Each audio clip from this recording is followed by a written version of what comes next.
Des informations de première main et crédibles sur la transparence dans tous les compartiments du secteur extractif camerounais.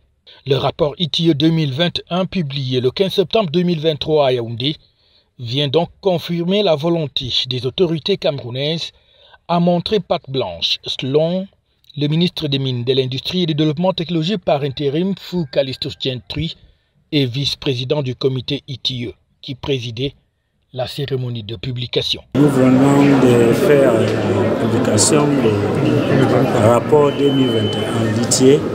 Ce rapport en particulier est très important pour le Cameroun parce que c'est à base de ce rapport que le Cameroun va être jugé pour sa validation en octobre.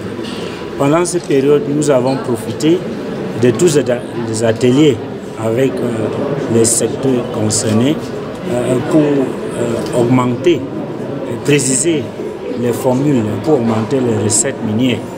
Et je peux vous assurer qu'il y a une nette augmentation.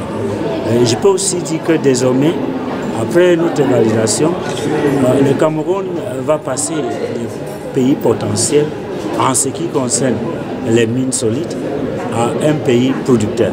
Ce qui va changer tous les données et les chiffres où le secteur mines, carrières et les autres vont jouer un rôle important dans le PIB et dans le budget de l'État, très important, et avec les années, ça va commencer à prendre les mêmes niveaux et même plus que le secteur pétrolier. Un rapport dont la publication intervient 2 semaines seulement avant la prochaine validation du Cameroun qui débute le 1er octobre 2023.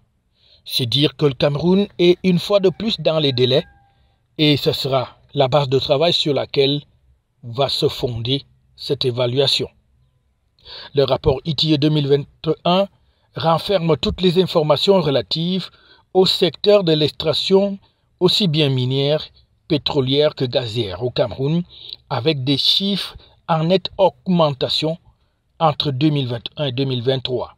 Vraiment et vivement que ce rapport répond à la majorité des attentes de l'ITIE international par rapport à la validation du Cameroun.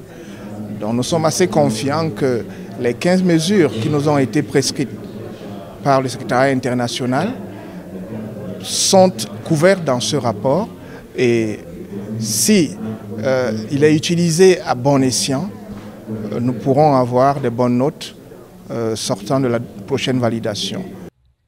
Les réformes, les données financières, les permis, ainsi que les bénéficiaires effectifs, tout ce qui est à savoir dans le processus de l'extraction au Cameroun. La société civile, les sociétés opérant dans le secteur, le corps diplomatique, les médias nationaux et internationaux étaient tous présents à cette cérémonie de présentation.